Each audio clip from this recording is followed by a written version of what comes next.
Let's welcome our host, Erica Wilson.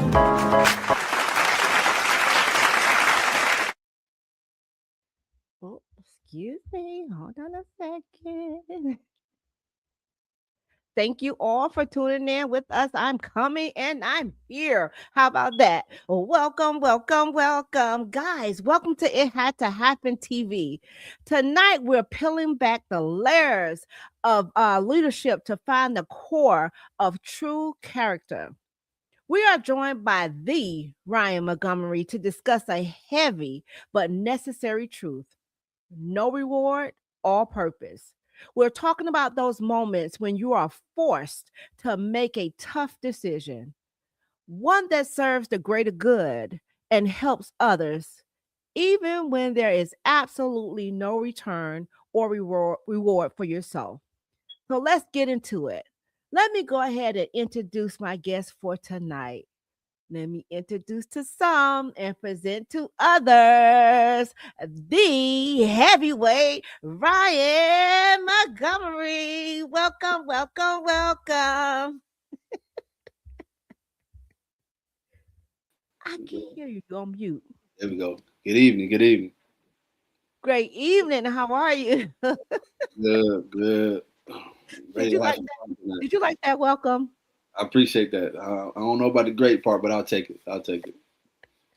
All right. Well, no, that you are the great. Let me tell you something. You've been here numerous of times, and I truly, truly thank you for always accepting the invitation to come back to, show love and also share your knowledge and your wisdom that you have. And on this topic tonight, I know we're going to get a little deep because it says no reward, all purpose, leading through crisis.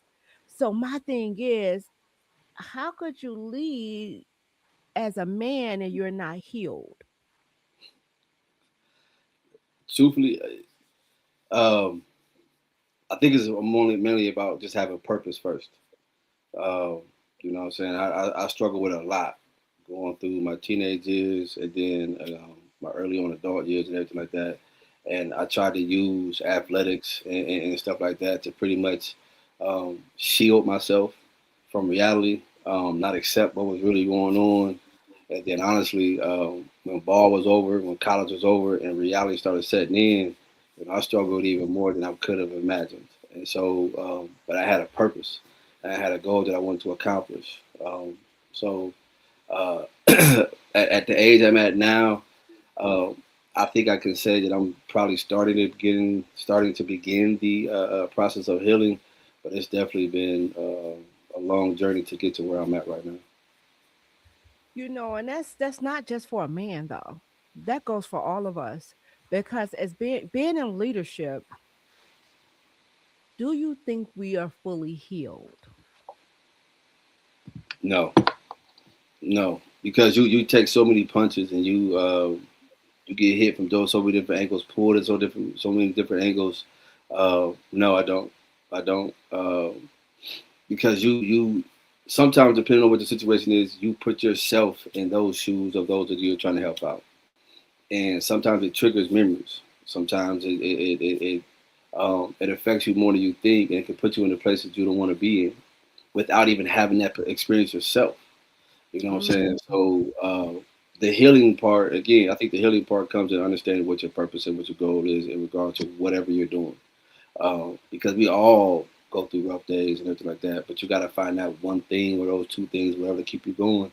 And sometimes it could be a spoken word, sometimes it could be a memory, sometimes it could be just the fact of like, man, listen, I got to keep this thing going because of the sake of whatever the case might be. That is so true. That is so true. Let's welcome our viewers in tonight. I'm telling you, be having a rolling in. Welcome back, Miss Lacey Walker. Welcome, welcome, welcome. Energy Zen Master. Welcome. He says Ryan. And I think this big TYs. I hope I'm saying it the correct way. And that is who is this? Big TYS from Mentor, Ohio, guys. Thank you for coming in on tonight with the heavyweight champion, Mr. Ryan Montgomery. But listen, Ryan, I love the fact that you said we're never healed because people think that I guess because once you reach your peak or the level of success or or whatever you define as success, once you reach there, you think that I guess you have it all together. Yeah.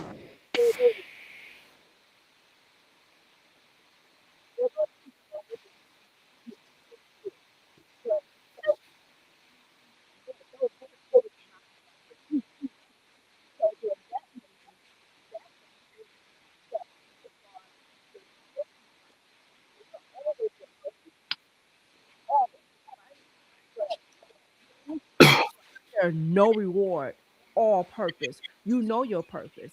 But what happens when you're walking heavy in your purpose and you doing what God called you to do and there's no reward from people?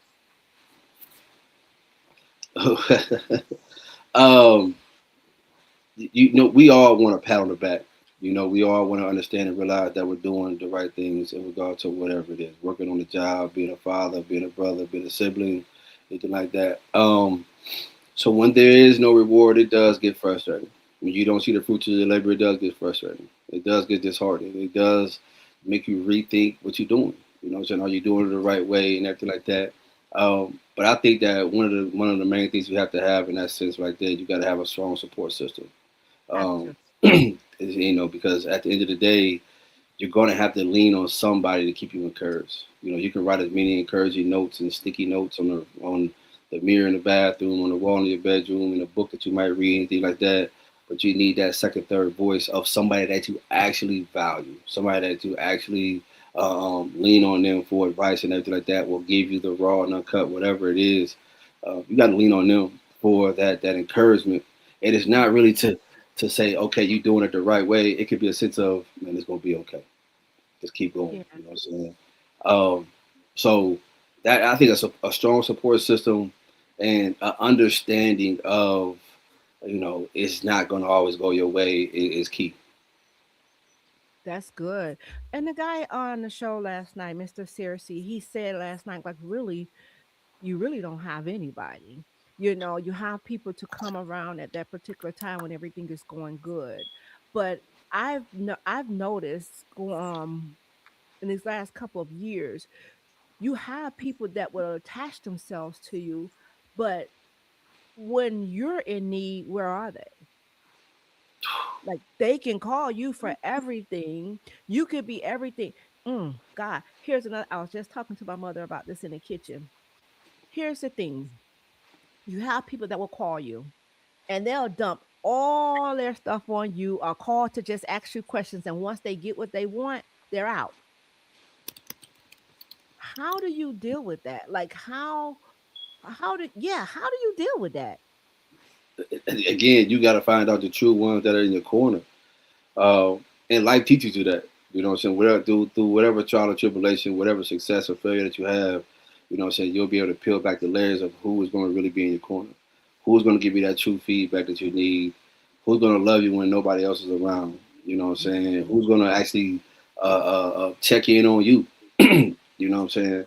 And I think sometimes we downplay our parents that still are in our corner, our mothers and our fathers, and even some of our siblings, or even, you know, other family members, uncles, cousins, stuff like that. We downplay Yes. them in regard to their dedication to us because we like, okay, well, we know they're going to be there.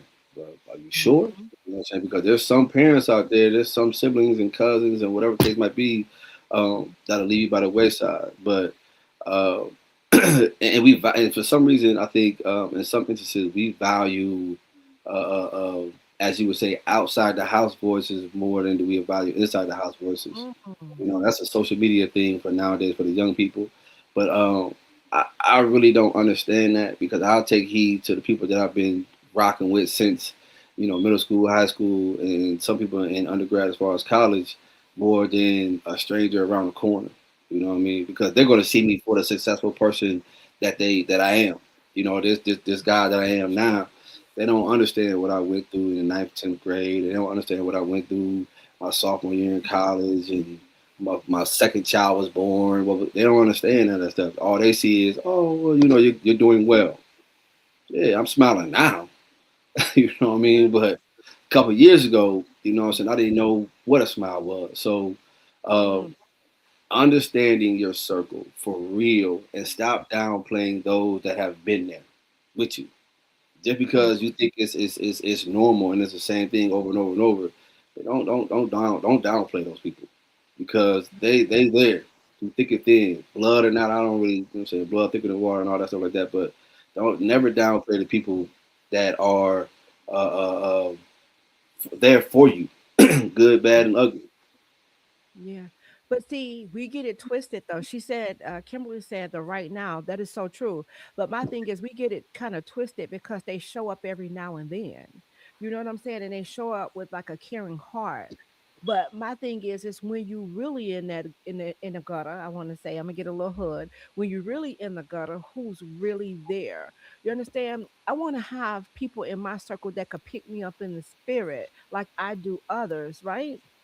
And Yes, that's scared to go to war for me. You know, like you say, people see your now. They don't see what it took for you to get to your now. And even in your now, you still probably drown your pillow at some point in time. You still a tear or two may still drop, you know, because things are going to happen. But I want people too in my corner, Ryan, that's gonna tell me when I'm wrong. Don't come around me making me thinking I'm doing everything right because I know that I don't. You understand? You need to have those hard conversations. And when those hard conversations is being had, you know, you can't look at it like somebody is looking down on you, especially if it's somebody that cares about you, because they may see something that you don't see. How do you feel about that? that's that. You know what? That's the encouraging piece, and that's the main thing right there that people don't realize and understand. We're always going to see ourselves less than other people do. Point blank, period. You know what I'm saying? We're gonna because we see our flaws every single day, no matter what it is. You know what I'm saying? My I got one eye lower than the other one. You know what I'm saying? I'm not as strong as this. You know, I can't read this many words. I can't type this. I can't do this or whatever the case might be. We're gonna pick out our flaws and ourselves way more, way quicker than anybody else. You know what I'm saying? So that's human. That's every day. There's nothing you can do about that. But like that's why you have people in your corner that see you differently, and Yeah. they may say something simple like, "You good," you know what I'm saying? Like you might be a situation like, "Man, I'm using myself as an example." So I'm a teacher, and for years and years and years, people thought I could teach in a regular classroom, like a core teacher, math, science, stuff like that. And I just mentioned to people over and over and over, like that's not one of my strong suits.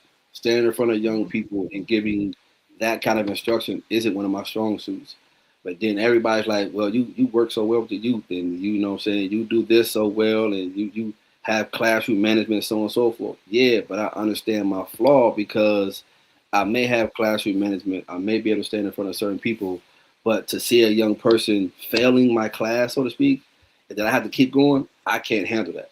You know, see me personally, I can't Mm. handle a young person failing. And so that's the one flaw that I see in myself that other people be like, oh, well, you still be great. You see that, Oh, but I don't see that. You know what I'm saying?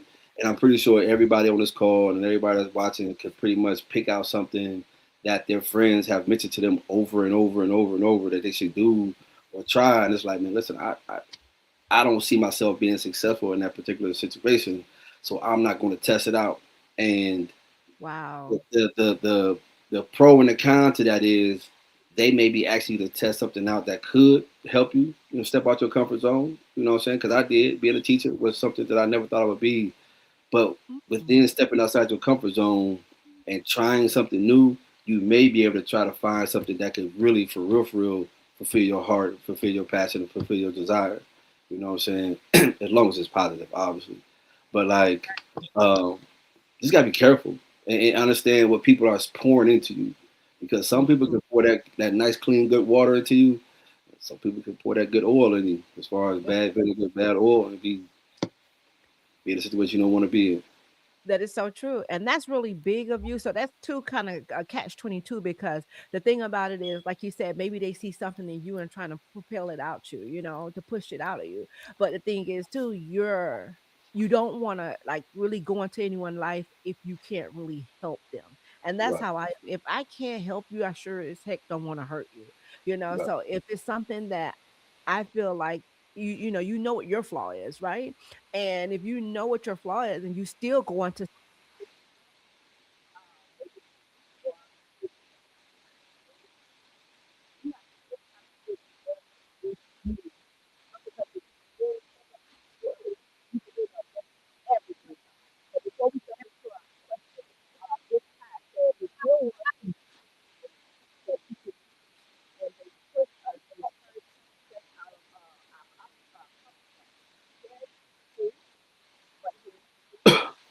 what if, Mr. Big Ties, if one is pushing you and knowing that you're not capable, but wanting to see you fail. Ooh. So what you said is I got somebody in my corner that's pushing me in a direction outside my comfort zone, and they're giving encouraging words, but they actually want to see me fail at that particular thing. Absolutely. So I've been in that situation. I didn't say many times. I've been in that situation a couple of times, and the one thing I'll tell somebody is, again, going back to what I said, as long as you're rooted in what your purpose and what your goal is and who you are, you'll be Mm-hmm. just fine. Because Mm, even though they're putting you in an environment, putting you in a successful, put you in a situation or whatever the case might be that you're going to fail in, you're going to prevail and you're going to be successful because once you put into that environment, that situation, you're going to be just fine. You know what I'm saying? We all understand and realize that God is never going to put more on you than you can handle. And He's never mm, going to put you in an environment to where you can't be successful or come out at least a new person. So I'll mm, take whatever trial and tribulation or somebody, whatever bad situation you put me in, I'll take it. Because that mm. doesn't mean I have to stay in that situation. Just because Amen. it That's doesn't good fit right me, there. you know what I'm saying? Just because it doesn't fit me, just because it's meant for me to fail, that doesn't mean I have to stay in there. Oh, but I'm gonna learn some great things from that situation though. Most definitely. And I'm gonna apply those things, whatever I've learned, whatever I went through, I'm gonna apply those to whatever I'm still going to try out down the line. So put me in the fire. Don't even worry about it. I'll be just fine. And watch me fail at the one thing that you wanted me to fail at. Mm. I'm gonna be fine at the whole entire thing at the end of the day. That's it. Cause you think about it, when them three Hebrew boys was down there in that fire, they didn't know it was a fourth person down there. You see, you throw me in the fire, I'm gonna come back untouched. I won't even be smelling like smoke because it's the covering that God has over us. But the thing about it is, I love what you said. You're gonna take from it and you're gonna learn from it. You're not gonna sit and wallow in it. So what he said, the response, they don't know what I'm capable of, and if it's meant to be, then it'll work itself out best. But see, that's another thing too. Oh, fail. First attempt in learning. That's good. I That's like good. that. That's good. That's good right there. But that's the thing. We even in whatever the things that we put ourselves in. You understand? Because God allow us to wallow in some stuff too that He told us not to mess with, but we think we big and bad and we could go ahead and wallow in it. But it's what are you taking from your its, Ryan? When your its transpire or your crisis, you're leading through crisis. What are your its teaching you in the moment? Are you just sitting, wallowing in it, or are you saying, okay, let me take something from this? I'm taking something from it every single time. I didn't know what it was called till I got into teaching, but I'm a life learner. One Mm, thousand percent. You know what I'm saying? I inspire every single day to try to learn something new, learn a new habit, learn a new situation, whatever it is, um, because I desire to be better. You know what I mean? I'm not the best out there. I'm not the person that most people probably think I am. Far from that. You know what I'm saying? But I have a desire to be better and everything like that every single day. So yeah. in every situation I may go through, every situation I may be in, or whatever, whether I put myself in that situation or it's meant for me to be in that situation, I'm gonna definitely be a better person coming out. Mm, Because again, what I'm rooted in, what mm, my base is, it's never gonna change. You know what I'm that's right. saying? I'm gonna always be about the youth first. I'm gonna always 100% desire to learn and want to be better. I'm gonna always want to accomplish the things that what I'm saying I dreamed about, I prayed about, things of that. So when it Mm, comes down to it, my it is the same it that I had probably when I was in middle school. You know what I'm saying? The one thing and the one thing that I made a decision on, I'll say when I actually happened in high school, was I never wanted to let my grandmother down. You know what I'm saying? My grandmother, through growing up and everything like that, my grandmother the one that raised me and my little brother.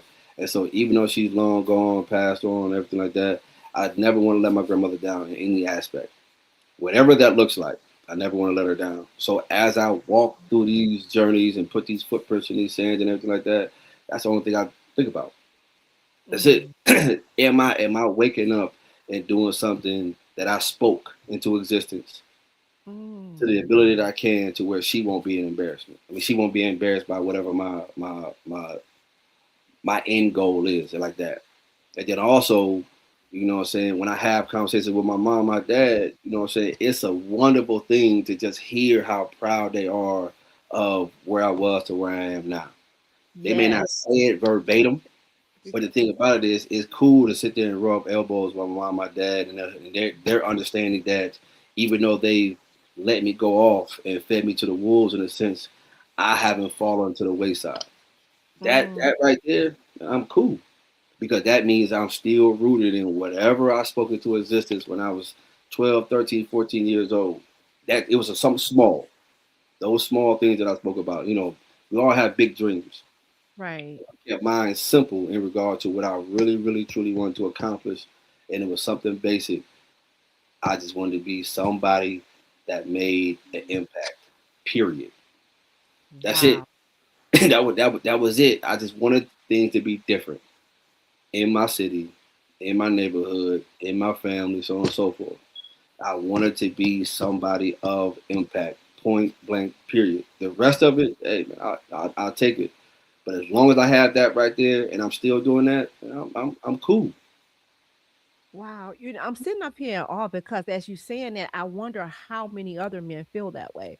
Ryan, my son did a documentary when he was at the University of Miami that his biggest fear was to let me down. And when they told me about it, I was like, wait, what? you know, and during the documentary, they showed up I was in school at the same time too. So they showed up at my school, followed me around, did all the filming at the school and at our home. And after hearing what he said, Ryan, hearing you say that, I wonder how many men feel that way about either a grandmother or a mother or a parent, you know. And that was something that I thought that I reassured him on, whether you play another down of football or not, you still my son. You Yeah. understand? Whether you fail at life, you're still my son. I'm going to do everything I can to pick you up. Absolutely. But I really wonder how many other men feel that way. The coverage is there, it's not going anywhere. Grandma see you. Yes, yes, and yes, she does. So, Ryan, you mentioned in your message, right? Tonight is about, well, in your bio, you was telling me about, you mentioned that impact in crisis, right? So often we measure success by what we gain. Listen to this. But you're challenging us to measure it by what we give up for others. When you're in the middle of a storm, good God Almighty, and have to take a choice that costs you personally, but save someone else, where do you find the internal strength to say yes to that sacrifice? Because if you wasn't on the last show, you wouldn't even know where we're going with this. Ryan made one of the biggest sacrifices of his life, but I'm going to let him tell you. So if you missed last show, you definitely have to go back and watch it with them. But when you said it, I'm telling you, that's something, that's the true example of a man should lay down his life for his brother. Come on, Brian. Literally, Woo! literally. Mm, I mean, so it seems so simple now, but obviously it was over months and months and months as far as the discussion and everything like that. And my brother that I'm talking about, he found out the real deal on the show. So back in 2007, 2006, 2007, 2008, you know what I'm saying, I lived in the Bahamas and everything like that, was helping my mom out as far as, implementing American style football in the Bahamas. And I had a younger brother at the time, my baby brother, I put it like that was in Canton, Ohio. Um, Graduated from the 8th grade from Crenshaw Middle School, went on to McKinley, and pretty much got himself into some situations in the streets, point blank, period. And so I got phone calls from the head football coach asking me to come back home and be on the staff and so on and so forth. And I kept turning those turning those opportunities down, but without a question. I'm not a coach, never wanted to be one, anything like that. So to fast forward, my brother got into a police chase. We being Canada, we family on here. He know the situation now, but he got into a police chase and ended up getting tased. Now, mind you, I'm not at home. I'm in the Bahamas, so I got the story second, third hand. And so when I got the phone call about the situation from the coach, obviously, of course, the first thing I thought was, why didn't nobody call and tell me this was going on? But anyway, so the head coach at the time, Ron Johnson, called me again. It was like, listen, this is the situation. I think you should come home, so on and so forth. And I did. I came home, but I didn't go to the high school or anything like that. I didn't even care. I went to my brother's house, saw him in the situation and the predicament he was in. We had a nice little chit chat. We had a colorful talk, big brother, little brother. And I left, went back to the Bahamas, and I just sat there. And then the head coach called one more time, and I was like, man, you know what? It's time for me to go home. And so when we speak of, making a sacrifice and, trying to figure things out in the middle of a crisis, like we're in the middle of putting this great opportunity together in the Grand Bahama Islands and Freeport, Grand Bahama, and in Nassau, and life never stops lifing. I'm the oldest of 9. Life never stops lifing, and so I'm doing an interview with my mom is in the newspaper. We making a home, and it's nice and fun and fuzzy and smiling. But at the house, at the crib, Canton, Ohio, reality is still hitting. And so I had to make a choice. And it really almost was a no-brainer. You know what I'm saying? Hadn't had a chance to see my little brother grow up because, through his early years, I was in undergrad as far as college and playing ball and everything like that, and traveling and so on and so forth. So I really didn't have a relationship with him. So it was a great opportunity for me to go home, have a relationship with him, be around and talk. Nothing about being that big brother, male example. That stuff was out the window. You know what I'm saying? He's 16, 17, 18 years old. We ain't worried about that. Let's just talk brother to brother. And so I made a choice. I made a decision. Left the Bahamas without even a blink of an eye. Went to the house. I don't even remember if I had any clothes. I got to think about that. But I don't even think I even left the Bahamas with any kind of clothes, anything like that. I think I pretty much just took my essentials. Landed in Canton, Ohio. Camp started in July, August. I'm there the first day. And, from there, it was pretty much walking my little brother through the process of understanding that football is going to end. That this is what you're going to do. This is what you're going to be like. And he had a tough lesson going into a junior year because I actually suspended my little brother during the season because I didn't care about football. Seeing your sibling or seeing a family member in the position that he was in, I didn't care about sports at all. I know what my city does. I know what playing high school football for Canton McKinley does on and off the field. So I didn't care. I wanted my brother to live past 18, 19, 20, 21, so on and so forth. I wanted him to be a father. I wanted him to see his nieces and his nephews. I wanted him to get married. I wanted him to grow old and be in a wheelchair and all that stuff like that people really don't think about. I wanted him to have that opportunity, and I know he wouldn't without, some sacrifices being made on my end or my other brother's end. And so I took the fold and so I went home. He graduated high school. He had a great, successful career at McKinley and everything like that. And he's doing well now. You know what I'm saying? He's a single father, got his daughter, got full custody of his daughter because of the situation. And those tough times and those tough situations that we talked about before, I strongly believe that that's what got him to where he's at right now. So in the middle of the success, you know what I mean, um, of what we were doing in the Bahamas, you know what I'm saying, there was a lot of pats on the back, a lot of in the paper, but nobody saw what I did as far as when I came home. There was no welcome home. We're glad to see you. There was no, what I'm saying, you home now, you can make a difference in the community. And, we've been waiting on this like that. And you finally got a voice for the historically black colleges in the city. It was none of that. It was just, you want a staff? Okay, cool. And I Wow. kept it that way as far as me just being a part of staff, being green as far as coaching football. But my ulterior motive was to make sure that, little bro was successful. So I was Mm. probably the worst coach a lot of those young men had ever been a part of, been around in their life. But to this day, we still communicate. We still chit chat. We just got done hanging out when I went home back in October, November. But none of them knew that Teron was the reason why I became a coach. Because once he was done, like I said in the last show, once he was done and graduated, I was cool. I did my part. That's all I See? wanted to do. I wasn't invested at all in any of the young men.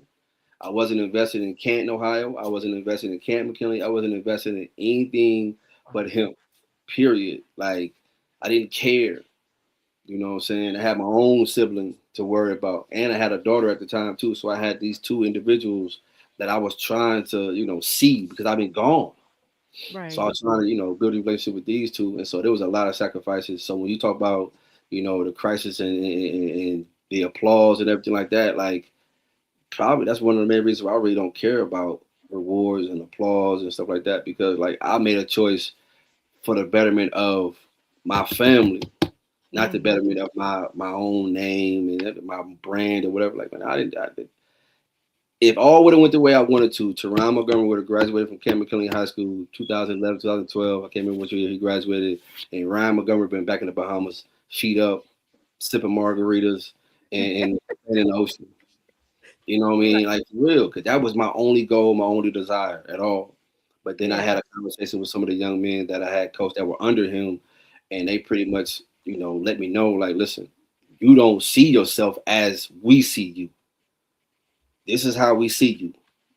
We Mm. don't believe that we'll make it in this sport or through our journey without you. So, again, tough choice because I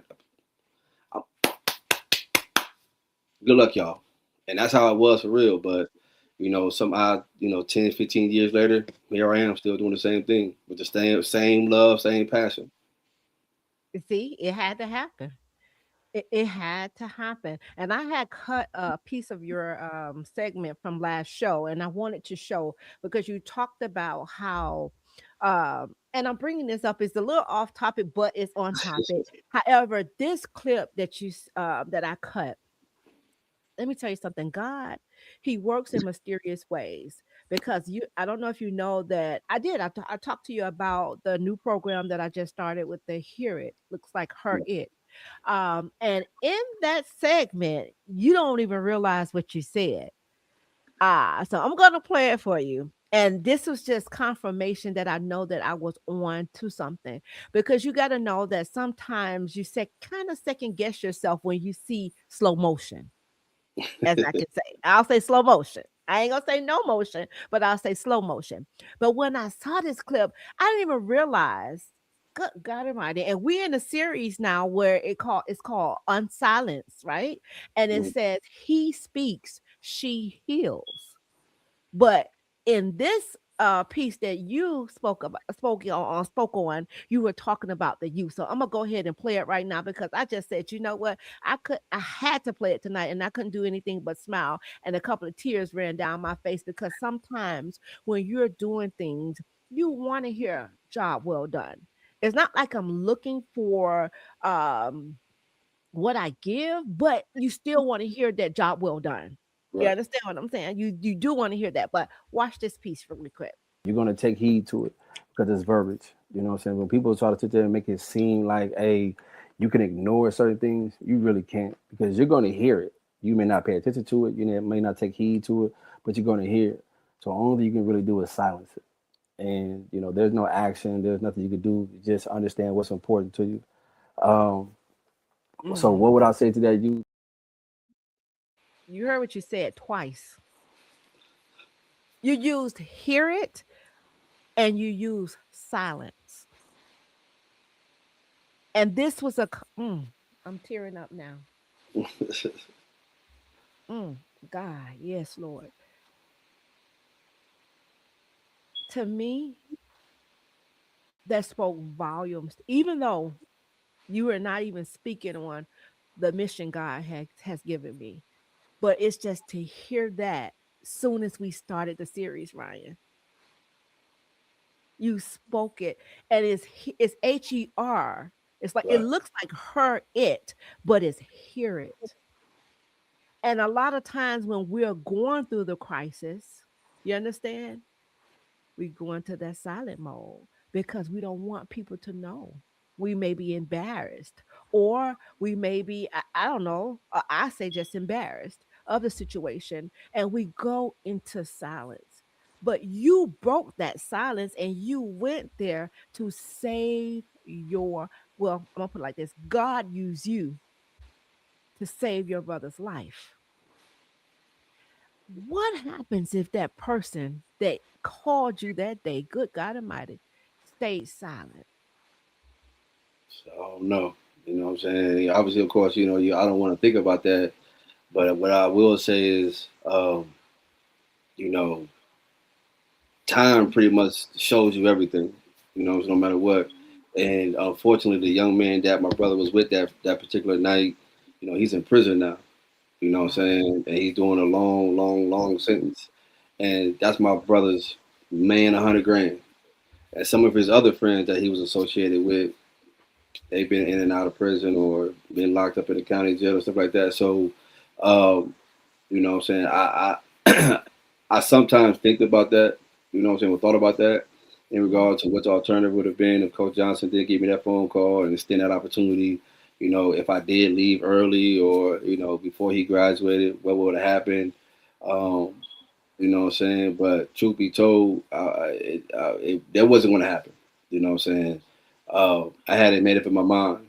And again, he didn't know because we never talked about it. Because Mhm. the main thing about it is I didn't want my brother to think it was about me. You know what I'm Right. saying? I didn't even want him to think it was about him. I just wanted him to think like, oh, okay, big bro coming home to coach football. I wanted him to think it was something that small. You know what I'm saying? Because I Mhm. didn't want it to seem like anything else other than, so I'm here to coach football. But when I would go home and sit in that room and look around, or I would leave the house and walk around the neighborhood, I'd be thinking to myself like, what am I doing here? But then I had a Wow. goal, I had a purpose, I had a reason at the end of the day. So even though I was, I disliked every single day that I spent in that city during that time because I wasn't thinking about the big picture. But even though I disliked every single day, I thought about that. Saying every single day I thought I was at home. I knew and understand why I was there, and I But knew and understand that I couldn't leave until the job was done, and the job wasn't done until it was done. it You was know what done. I'm saying? So, yeah, But see, you said you didn't want him to think about that. I mean, you didn't want him to feel like it was about you. But what happens if you would have let him know that, and then that added pressure would be on to him? Like, you get what I'm saying? Like yeah, now, oh, I have to make sure that I do right because I can't make big bro look bad. You know what I'm saying? So yeah, it's still like another catch 22 because now what we don't understand is our actions cause reactions. And if that babe, I ain't gonna, well, he's a baby to me, but he's a grown man, I understand. But if that baby would have felt like that's another added thing to his uh weight added to him, right? Because God knows what he was already dealing with. You understand what I'm saying? So now my brother's here, so I got to make sure I walk a God, look, you didn't want to how you didn't want to put down your grandmother. You yeah. see, look at that. So yeah, he like I said, he's finding all this out because of the show. Like nobody really knows this story except for my mom, my What? dad. Yeah, I mean, so I'm not a bragging and boasting kind of person. Like it ain't that serious, you know what I'm saying? Because at the end of the day, what am I bragging about? Coming home and leaving the Bahamas and anything like that. You know what I'm saying? What's the point? It's done. It's over with. So what am I pounding my chest for as far as making that sacrifice for my little brother? It's done and over with. You know what I'm saying? I lived the life that I was supposed to live. I did what I was supposed to do. Come There's no on. me to, you know what I'm saying, to brag about none of that stuff. Like Yes, truth be Lord. told, people know that I lived in the Bahamas. A lot of people don't know why I left the Bahamas. I've lied 1,000 times as a reason why I left the Bahamas. Oh, I got a great job and I had an opportunity to coach football. That's what I tell everybody. But nobody actually knows the real true details as the reason why I actually left. You know what I'm saying? But you didn't Because lie. You didn't lie. Yeah. Think about it. You didn't. That wasn't a lie. You listen. Good God, God, I like when you used me like. Thank you, God. But listen, it was not a lie because what did you tell the people? But as far as hearing it and being silenced and everything like, No, when you said that you told them that you were offered a great job and oh what yeah, yeah, yeah. I was offered a great job. you just wasn't being paid by the people, you was being paid for God. By Yeah. God. See, God would God, yes, Lord. He was using you even in that. You understand what I'm saying? You saved listen, money can't buy lives. No, okay. You saved your brother. God used you to save your brother. So it was true. Although you didn't go into full detail, which we shouldn't have to. And that's what I find a lot of times we over tell or over explain ourselves. That's just it. It is what it is. And this what I had to do. But good God, look, Lacey said, wow. And I'm saying the same thing too. Because at the end of the day, that wasn't a lie. You told the truth. So, people of God, if you're listening in, I need for you, if you're currently in a season, you understand where you're being asked to leave without a thank you, this conversation is for you. I need you guys to subscribe and hit that notification button right now if you haven't, and subscribe to It Had to Happen TV because it will let you guys know every time we go live here at It Had to Happen. It's with a heavy heart that I can't stream through Facebook anymore. Facebook that blue app is really giving me a hard time. A really hard time. It's flagging everything, and I made sure that I made everything is not nothing is copyright. It's not a Right, right, copyright. right. So I don't know who or the robot that's sitting behind the blue app. They just keep flagging stuff. So we will only be on YouTube from moving forward. Okay. But you guys could join the community that chooses to lead anyway and choose purpose anyway. Don't miss the chance to learn how to make an impact like Ryan did when it matters most. People, we need each other. We need some Ryans in the world. And like I said, he is a true example of that scripture. I don't know the script, but I know what it says when you lay down your life for your brother. Ryan did just that. So, guys, if you have some questions in the comments, please do. I mean, if you have some questions, put them in the comments. Me and Ryan finna have some fun here. We're gonna do a little bit of rapid fire. I love this, and it's just one or the other. But before we jump into that, Ryan, I'm gonna take myself off screen, and I just want you to speak to someone that's out there that may be in your situation and just don't know which way to was in your situation that you were in, and they just don't know what way to turn because it had to happen. It's all about my pain, I mean my journey, my pain, my purpose, and how in your pain, how did you overcome it so now you can help someone else. So the floor is yours. One thing I will say is that the word overcome is huge. You know what I'm saying? And because it's defined in so many different ways. You know what I'm saying? When people say, "Did you overcome this?" or "I overcame that," um, did you really overcome it though? You know what I'm saying? Um, one thing I will say to a lot of people, and I speak on this, is be vulnerable. During the situation that we spoke about for my little brother, man, I put myself in a position that I thought I would never ever be in. You know, what I'm saying? I was vulnerable. I had conversations with my mom for the first time, as far as like, you know, being open about certain things that I just didn't understand and didn't know what the next step was. Um, so what I would mention is be open minded, be courageous, and then understand what you actually want to obtain from whatever the situation is, because you have to go through it. You know what I mean? I say it like that. You should have a desire to go through it. You know what I'm saying? Because most people get to a brick wall that they choose to stop because they just don't know which way to go around, over the top, anything like that. They go through the wall. It may take you a couple months. It may take you a couple years, and so on and so forth. But so what? As you're, you know what I'm saying, as we talk about football, as you're chopping wood, you know what I'm saying, you're learning things that help you continue to chop wood. You're learning things that gonna help you become successful. So if you get that tree stump in a sense, or you get something in front of you that you just cannot get through, just keep going. and understand and be appreciative of what you're learning along the way. You know what I'm saying? And then with that, understand and realize what kind of friends and whatnot that you're losing along the way. Because you have the support and everything, but you know what I'm saying, are they gonna stay in your corner?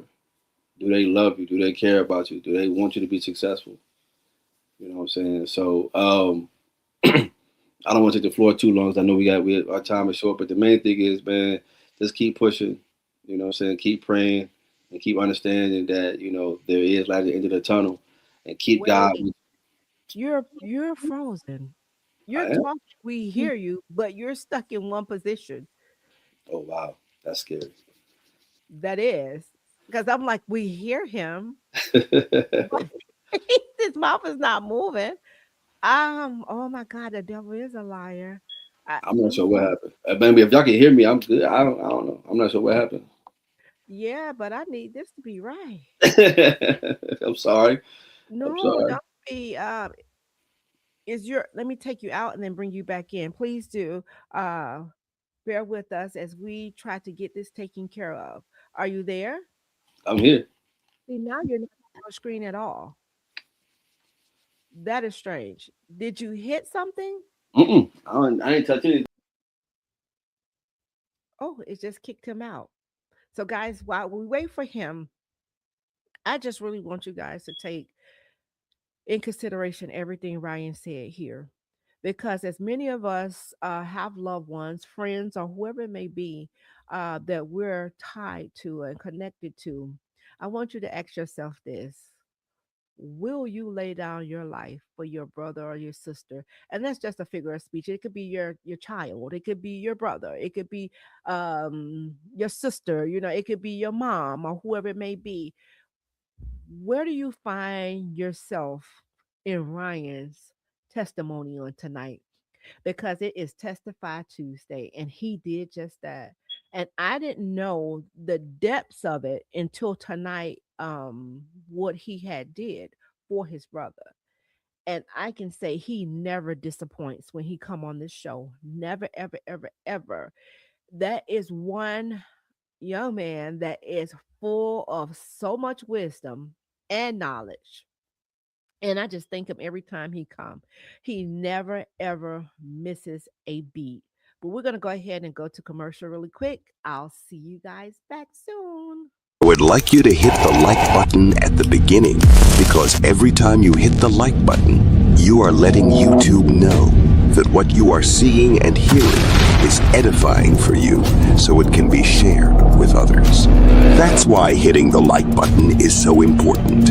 And if you haven't subscribed yet, please consider subscribing to the channel. It had to happen. Your title is so powerful. When I read the name of your ministry, it had to happen.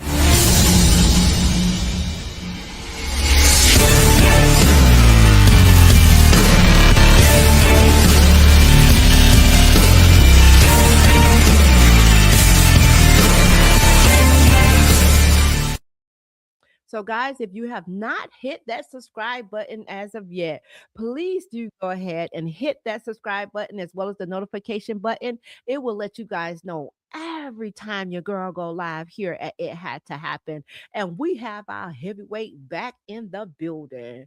Come on through, Mr. Ryan. They don't want you to get this word in. I You don't know, know you what know happened. how to free some people. And here it is, but that's okay. We got you back now. You were not taking up a lot of time because whatever needs to be said, it needs to be said. Gotcha. And to me, it's always a on time word when it comes to you. And I was just telling the viewers that how every time you come on, you never miss a beat. You never miss a beat. And I am so honored to have you every time you have come on to It Had to Happen to share. But I didn't know the in-depth part of what you told tonight.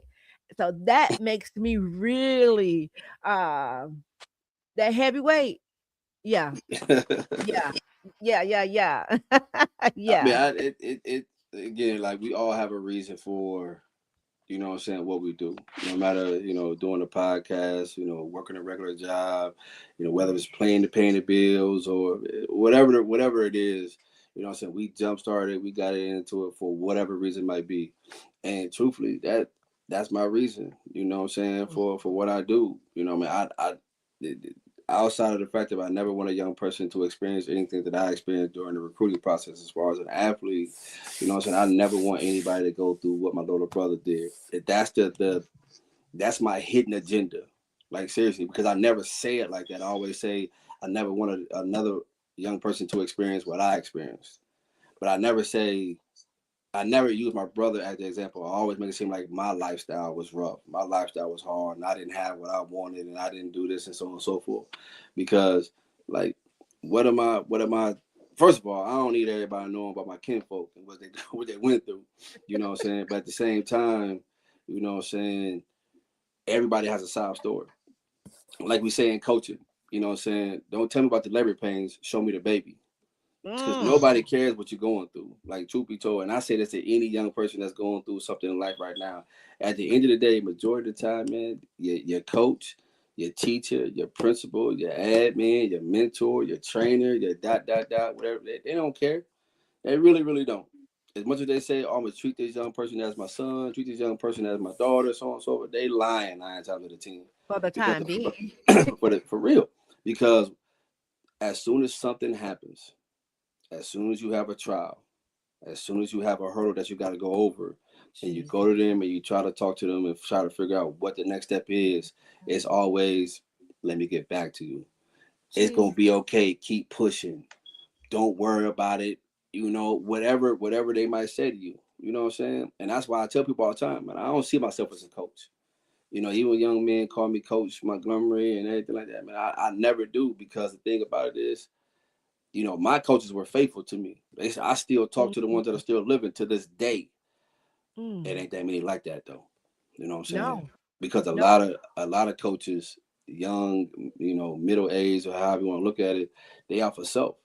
They want the trophies, they want the accolades, they want to be in the paper, they want to be in a certain situation to where, what I'm saying, it's all about them. And when that young person has those successes, they right there next to them. But when that young person is struggling, having a problem, and everything like that, they way over yonder. And the only thing they gonna say is, man, I used to give him rides home from practice. I used to buy him a T-shirt. I used to help feed him. I used to do this. I used to. If you used to, What made you still can't. And what's the problem with still doing it? I know you got a new group of kids you got to take care of. You know what I'm saying? Everybody understands that. But at the same time, man, if that's your man, 100 grand, you can't help him out with some advice. You can't take that 2:00 in the morning phone call. You can't go around the corner from the house that you live in to go check on them. You can't invite them to practice, to your facility, to your building, to your job. Because when they was playing for you, they all at his job. Hey, this my guy right here. You know what I'm saying? They all at work with you in the lunchroom and everything like that. They all at the desk in the cubicles. They all, walking through the hallways with you. They can't come in and they get that patch at the front desk of the school. They can't get that guest pass and put that mug on and walk and talk to you. Come on, baby. What's wrong, man? What's the difference? Because he's 19, 20 years old? What's the difference? He's still a kid. On, Ryan. What happens when he's that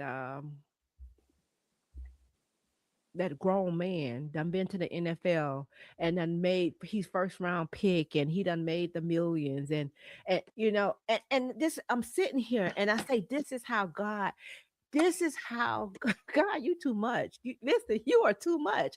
Because last night my guest spoke about that. He was a first round draft pick. He made the millions and he said his circle. He lost everything and was living in a motel for 2 years. 2 years after leaving the league. So here's the thing. He said nobody cares. You have not a person. Everybody around you at that particular time. So hear me, people of God. Hear me. And this is coming from an NFL mom. And I saw the things that was happening, and I see the things that are happening. Everything Ryan said, there's no lie. I detect no lies. Because at the end of the day, you do have some coaches that tie to the kids, especially if they're elite player. Hear me. If they're a elite player, they tie themselves to that player in hopes that that player make it. And when that player make it, or if that player make it, they're looking for something back from that kid. Now that kid has another weight on their shoulder. And if they don't give a ticket or tickets or whatever it is that whatever the expectation they put on the kid, that the kid didn't even realize that was on him, if he don't do it, oh, now he's the worst person in the world. But wasn't that your job that you signed up for?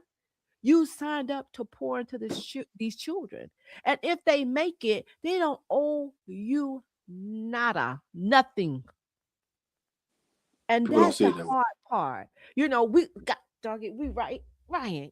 It's already it's 6:56 already. Oh, let's go through these rapid fire because I know you're gonna come back. He'll come back. Go ahead. Know he'll come back if he have the time. That's one thing I know. He believes what your girl is doing right now. Thank you. I No truly, problem. truly thank you. But let's jump into these rapid fire questions because I want y'all to really get this. Really, really get this. This is a man that has so much wisdom. So shouts out to you, Miss Lisa. Shouts out to you. Shouts out to you. So let's jump into these rapid questions real quick. Okay. So I'm gonna give you two options, right? You got to pick the one that resonates with you. Yeah, you Got it. ready? Yep. Okay. Here we go. So, number one, hidden impact or public praise. Hidden impact. Easy. Okay, he say That's easy. easy. That's Tough easy. call or easy way. Tough call. Sacrifice or safety. Sacrifice. Hmm. Character or comfort. Character. Serve others or save self. Serve others. That Pure. All right. Pure purpose or personal gain. pure purpose. Mm. And why do you say that? Number five, I already know why. You said because tonight's show showed just that. But you said pure purpose. Why not personal gain? And honestly, um, one of my personal goals that I got a chance to scratch off the board in a sense was to go to college and play college football.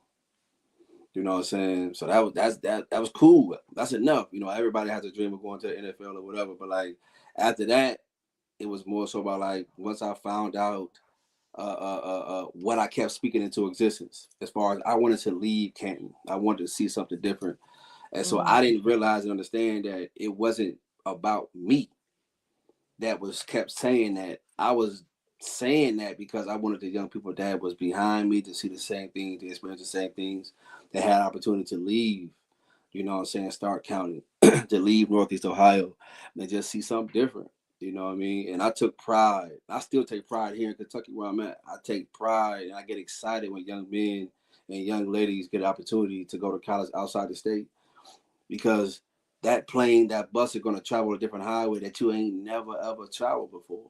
You know what I'm saying? So at home, you traveling, you know, Route 8, you know, I-77, I-71, you know what I'm saying? Man, you see that anywhere and everywhere. We ain't got time for that. Down here in Kentucky, 75, 64, man, we seen that. And let's see something different. You know what I'm saying? That's why I live by the whole thing is it's hard being different.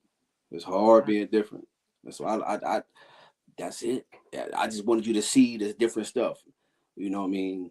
And the young men I've coached, they played for the University of Buffalo and Stinson and University of Michigan and all these different universities that we ain't never been to, man. You know what I'm saying? We Ohio State kids, we University of Cincinnati kids, Akron U, Kent State. We don't. Buffalo, man, it's freezing. Yeah. You know what I'm saying? But you right there in Canada, down at University, down at Stinson in Florida, man, it's freezing. But the cool thing about it is the young man that played at Stinson, Terrence Burke, He down there learning more about Jackie Robinson than playing football and baseball. See, people don't understand when you It's go these bigger. places, Niagara Falls, and you go, man, the young men and young people are learning their history as well because Mhm. you only know what you know. That's You right. ain't gonna learn everything in a book. And so That's when they right. go to these different universities, allow them to pretty much be in an area or an environment that forces them to learn about what's going on. Because I promise you to God, everybody know about Jackie Robinson, but don't Mm. nobody for real understand about Jackie Robinson and Stinson University and where Stinson University plays baseball. You wouldn't imagine. You see it in the movie, Yeah. that stadium that he played in, that's Stinson University Stadium now. You know what I'm saying? Wow. Like, come on, baby. Let's connect the dots as far as like real life history that we learning. And I got a shout out because you said it about what if they make it and everything like that, stay in their corner. So Terrence Bird is that kid that you mentioned. My man with 100 grand. And if he on here, he ain't gonna like it, but I don't really don't care. My man 100 grand playing in movies right now. You know, he'd been in the Emmett Till movie. He doing stuff for Tyler Perry. He was in the Blackest Beauty or whatever it is on Netflix. He in all kind of different shows, stuff like that. Wait, hold And on. Hold on. nobody Terrence wasn't on count Black that young Beauty. man in. Terrence, Nobody. When that hold on. young man was in high school, everybody I know and some broke that young man off. When he went down to Florida and played football, ain't nobody gonna see that young man play. Even when he played close to the city. When he transferred to Ashland University, these other universities, whatever, ain't nobody care about that young man. And they Jeez. still don't. Wait a minute. That's You why to said this day, I don't. He'd call me at 2 o'clock in the morning with the most stupidest and outrageous conversation. But guess what? I'm answering that phone. oh God. We gonna talk. We gonna Mhm. chit chat until he done. It is what it is. And Wait, any of Fred. them call. Any of the young men that I've ever coached, any of them call. My number ain't changed since whenever my mom gave it to me. That's the purpose. That's why you coach. That's what Mhm. impact is. It ain't Malcolm Robinson going to the University of Buffalo and then potentially playing in Canada. It's not Jermaine Edmondson going to Michigan State, winning all kind of bowl games, and then potentially going to the NFL. That ain't the grand scheme of everything like that. Nah, that's Mm. the job, young man. Hey, I see you at tryout. You know what I'm saying? I see you when we get to the house and everything like that. The cool thing is when them young men call you, the Zach Sweats call you and say, "Hey man, I'm getting married. Can you be at my wedding?" When the Mhm. Angelo Piles call you and say, "Hey, I'm about to have my first kid." Mhm. When the the Anthony Reinhardt's call you say, "Hey man, I'm struggling with this particular job. I'm thinking about going to a different job. What should I do?" Mhm. When the Chris Mills and them, they having struggles as far as in their marriages or their relationships, and they, "Hey coach, you know what I'm saying? This is the situation right here. I'm in the military, but I don't know." Come on, man. Mhm. Like that's what it's about. Like, and the list goes on and on and on and on and on. Dudes out here, man, they worried about them calls. "Hey, coach, what college should I go to?" I don't know. I don't care. Pick one. The Mm. main thing is, I know we over time, but the main thing is we talked about impact. We talked about crisis. We talked about everything like that. Life is never going to stop for us as adults ever. Ever, ever, ever. One thing we forget is it doesn't stop for the youth either. Mm. We forget that part because we think that they gonna have the same fun, you know what I'm saying, when they done playing ball, when they graduate high school. No, they're gonna live life like we're living life. They're gonna struggle. They're gonna have trials. They're gonna have triumphs. They're gonna meet the right people. They're gonna be engaged with the wrong people. Help them understand that, hey man, you ain't even one phone call away. You won. Hey man, I'm already at the front door. What you need? Mm. That's that. But you, That's where we need to be at as far as coaches and everything like that. No, you can't save every single student athlete. Duh. No, you can't. But the main thing is you can try until it's mm. proven that you shouldn't keep continuing on trying to, over and over and over.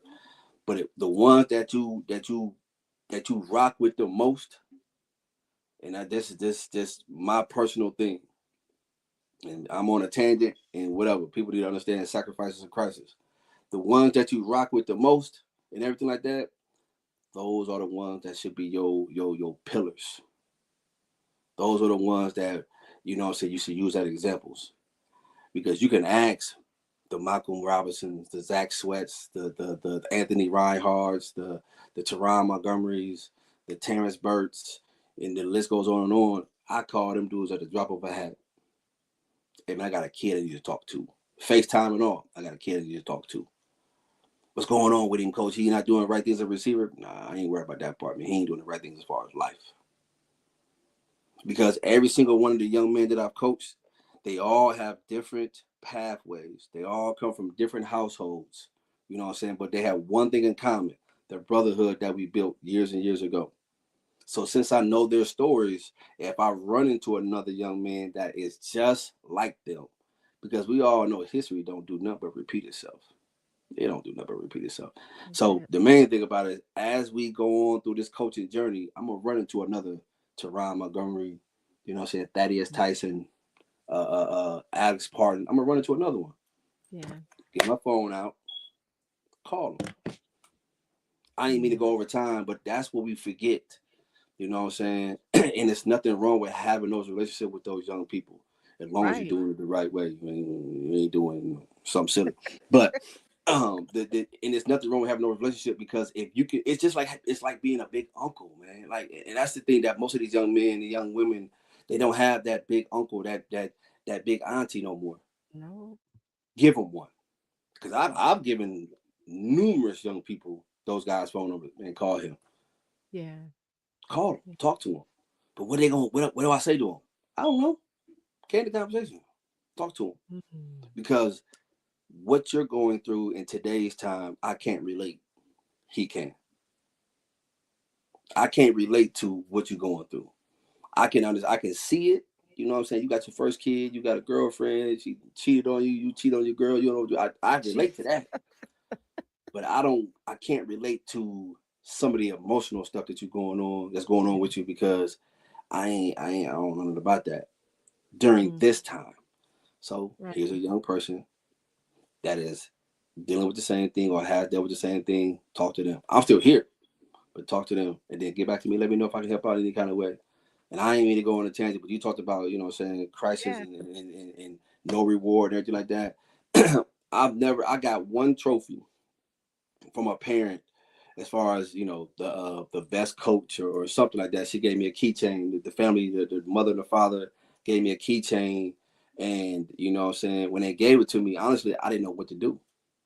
It was something about, you know what I'm saying, the definition of a coach kind of situation. It was kind of cool too. But I didn't know what to do, because I don't coach for the trophy.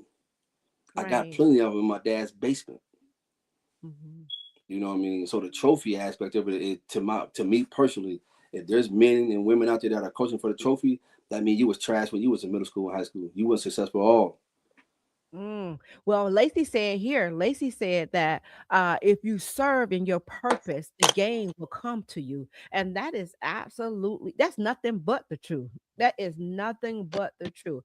But, you know, I heard everything that you were saying. And you said the biggest thing that you said was, it's hard being different. You 1000%. see, you don't have too many people that think that way. And when you do come across a you that has, we talked about it in the green room. We talked about how basically that you have people that can really serve how God give us. There you go, Holy Spirit. Thank you, thank you, thank you. We talked about how God could give us the same gifts, but use us in different ways. So now that He has these people that's coming through you, doing your coaching program, you resource them out to the kids that you done built the bond with. And listen to what I'm telling you. This is what they're going to need if these are ball players that's aspiring to be to the next level, because even Mr. Cersei said last night, you need to be spiritually inclined, you need to be mentally stable, and you need to be physically healthy. When you're going into that league, you're going to need those three pillars right there, is what he said. And knowing that to be true and hearing, you're building them now for the next. And people don't even understand that it's happened. They're happening for them to share with someone else. So when you're referring them out and you're saying, well, they said to you, and what do I say? Figure it out is what you're telling them. You leaving the ball into their court. So one, it could be genuine, it could be authentic. It's nothing to be rehearsed. However, you have some that they just want it. They want the trophy. They want that trophy. They want to say, oh well, Tyron gave me this X, Y, and Z, or whatever the big name. They gave me this so they could go around. And what in God's name is that going to do? Nothing. Because XYZ gave you a hat or or a jersey, you know. But what are you talking about as far as what is the impact he made on your life? Not just by him being a ball player. How have you helped him to be a better man? There you go. Not the impact. How have you helped him to be a better man? And if he did fall by the wayside and did need the help, how are you going to help him? How are you going to help them? So it's good that you have this brotherhood. And I want to say, I tried to stop you when you were saying it, but please My don't tell bad. me the boy played in Beauty and Black. Yeah, yep. That's what it's called. Yep. So listen, you gotta understand, my man, honey. If I can get him on here, like he ain't that kind of dude at all. He wasn't one of the strippers or nothing like that. He was I ain't even actually, talking about being a stripper. That yeah, show is off the chain. I know. But the thing about it is, you know what I'm saying, when you down there, because he lives in Atlanta. When you down there and you know what I'm saying, you look the way he looks, you get pulled in all kind of different kind of roles and stuff like that. You know what I'm saying? And he let me know, he's like, man, you'll be amazed at what kind of roles the people that you see in the main movies, what they do in other movies. Like I didn't really realize that a lot of like big name people play in, you know, saying small time roles just to keep it going. Like I didn't, I don't know nothing about it, but like yeah, he wasn't in there doing nothing crazy. He was the mom's boyfriend for like a week or something like that. You know what I'm I'm saying? just He was playing with you, but that yeah. movie is ooh, No, I know. Cause when he said something, I was like, you what? I'm like, ain't that the movie with the strippers in there? He's like, yeah. I'm like, hey, bro, let's understand this. I mean, I know you still fit and everything like that. You ain't know. He's like, nah, coach, I wasn't doing none of that. Fully clothed, had a suit on. I'm like, oh, okay, cool. But no, he ain't. No, he a good dude, man. T Bird, man, is my man, 100 grand, and I love I that. don't, I don't, Wait, my man, 100. Wait, my my man, man. 100 grand. Listen, if we had more time, he's another sacrifice. Not on the same level as my little brother, but he's another sacrifice in crisis and everything like that because he's the reason why I don't care about winning games. You know what So let's do I'm a part two. Don't tell too much though. saying? Let's do a part two to the leading through crisis. You see, but no, honestly, friend, you're helping somebody. You understand? No, my little puppy said it's time to get off. He right. But you're helping somebody or some people. Because at the end of the day, it's like, why do we do mm, why do we do what we do? Is it for you answered it? Is it personal gain? Or are we really trying and we really care? We you talked Remember, I about told you that about care that. word. I told you Yeah, about that. yeah. That 4 letter word is the word, man. That's the word. That 4 letter word right there is the word that people forget about the most. I Yep. mean, everybody want to use love and anything like that, man. Care. Care. Do you care? Oh my God. You hear him barking? Yeah. Let me put him on. But see, yeah, that's that, and that's why I said it because you mentioned the care and the impact is what you said. And we definitely have to come back and do a part two for that because at the end of the day, whether he come on the show or not, you're shedding light on something that you shedding light in a dark world. I'm gonna just put it like that because a lot of the things are not being talked about because one look at it as like it's a hindrance. Now here come my granddaughter. Lord have mercy, y'all. Please bear with us. Please bear with us. But a lot of us look at it like some things are hindrance, or look at it like we want things. to put on our back, or the accolades or whatever it may be. But you really have some people that out there that's caring. They Yeah. do care, and Ryan is definitely one of them, because it's a lot, and we know how the men have it hard.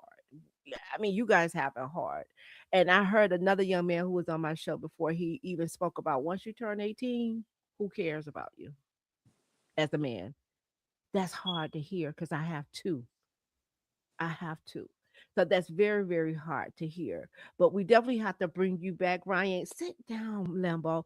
We definitely have to bring you back. Y'all, please do forgive me. But what I want to say to you all on tonight, we've learned tonight that the true test of a leader isn't how they handle the rewards, but how they handle the crisis.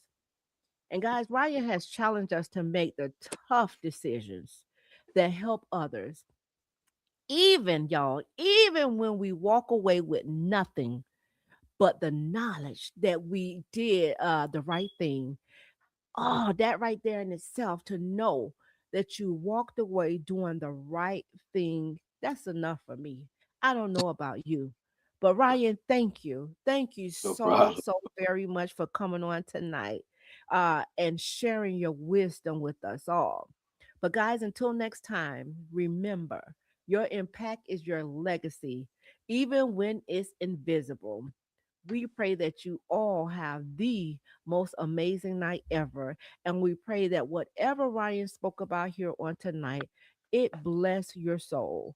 And in hopes that you will share it with someone, a parent, an athlete, a coach, a mentor, whoever you think that this broadcast, this segment has that can bless. Don't just keep it for yourself. Please do share it. Ryan, is there any last words that you would like to leave with the audience on tonight while I get this little fella here settled? No, I mean, I guess I've spoken about it all, saying 100 times over. Um, we all go through crisis. We all go through hard times. We all, have trials and tribulations. Martin Lawrence said it, and you hear it all the time. No one is immune to the trials and tribulations of life. Um, but if you find a purpose, you find a reason, stick with that. You have to be rooted in something to keep you going. I have to say this. We spoke about this the other day. Mental health is real.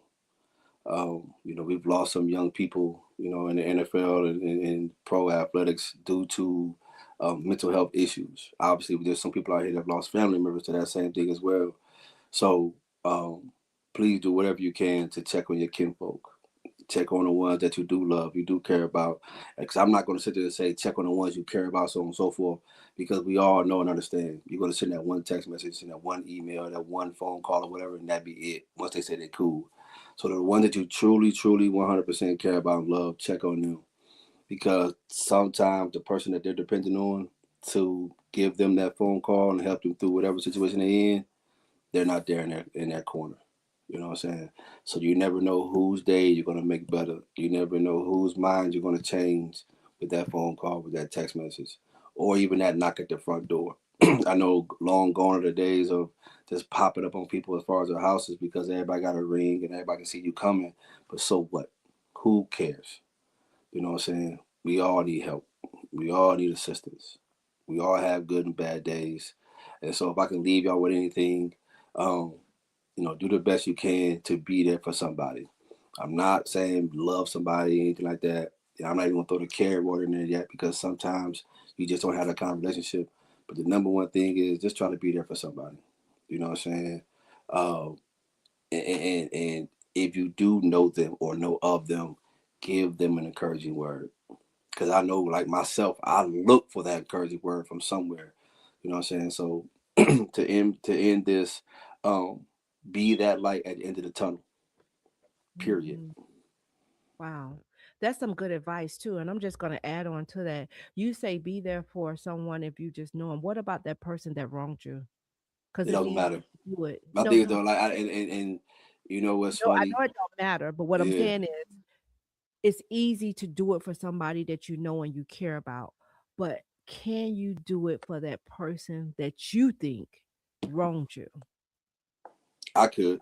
I mean, They there's people out there that have quote unquote wrong with me, and I still reach out to them. They may not respond, but I don't really care. You know what I'm Right. saying? I don't, because again, like we just talked about, as far as the reward, the pats on the back, Mhm. you don't have to respond. I saw something going on. I'm gonna reach out and say, hey, my number ain't changed. You need somebody to Right. talk to. There it is. Point blank period. Because I'm not going to the funeral. You know what I'm saying? That's the thing too. I gotta say that. We sit here sometimes, and I know we over time, and I'm sorry. We sit here sometimes and we think about that stuff like that. That particular person, they wronged me or I wronged them.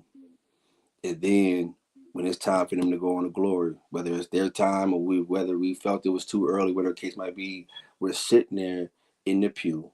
We're sitting there at the funeral site. We're sitting there at the repast talking about, man, I wish I would have said something to him. It wasn't that big of a deal. Come Yeah. on, baby. If it wasn't that big of a deal, especially in today's time with technology, send them an inbox on Facebook. Send them a Yeah. text message. Send them an email.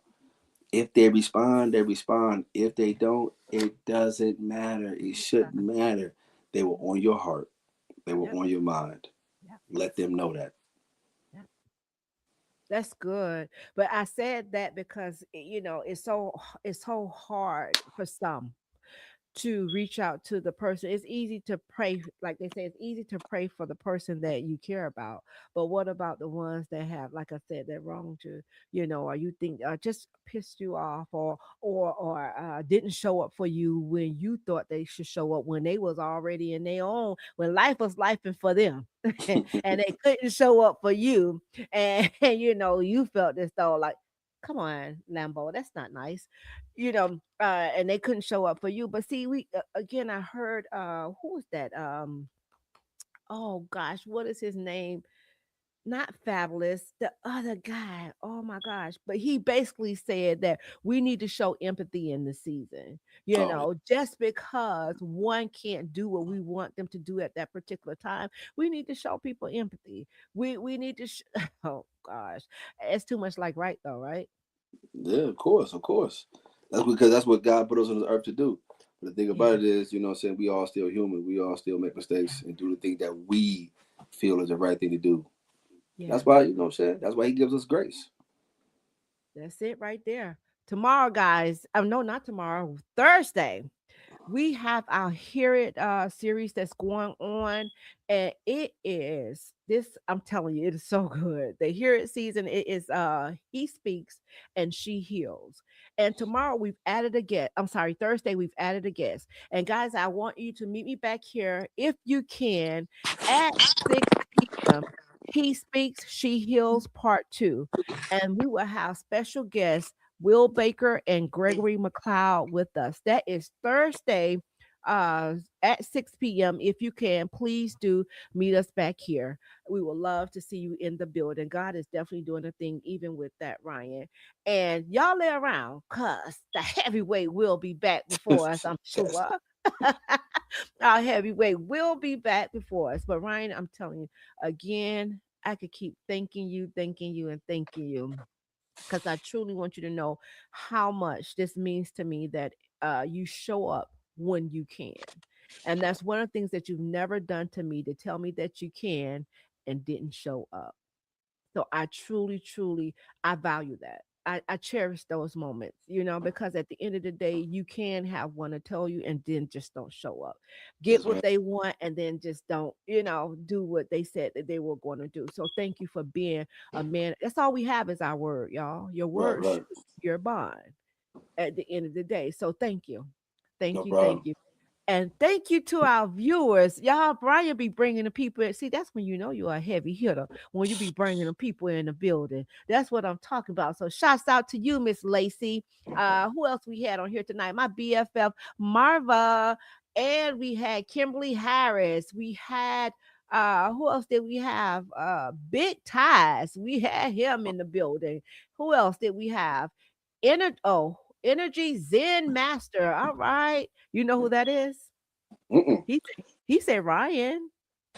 I don't know who it is. I mean, they He have to. have Ryan, and then he have a question mark. Yeah, I don't know. It might be one of the young men I coach. I don't know. Don't give me a lie to you. Okay, well, shouts out to you all that come. And my bet, that superstar Shannon Jaguars Diva came in the building. So thank you all, even for the ones that did not comment. We thank you for coming in on tonight. Hearing what Ryan had to say, speaking on this new no reward, all purpose, leading through crisis. I think he's saying who he is. Let's see. Oh, that's right. No, it said a new comment came up. I don't see it. So if I missed your comment, please do forgive me. Charge it to my head and not mine because it's not showing here. But we thank you all, even whether you commented or not. We thank you for coming in on tonight. Guys, meet me back here on Thursday. Ryan, thank you again. And you No guys have problem. the most amazing remainder of your night. God bless you all. Let me send y'all out some hearts because yesterday it didn't work. I don't know what's going. There you There go. it is. We love you here at It Had to Happen, and we cannot do this without each and every one of you. Until next time, guys. Bye bye.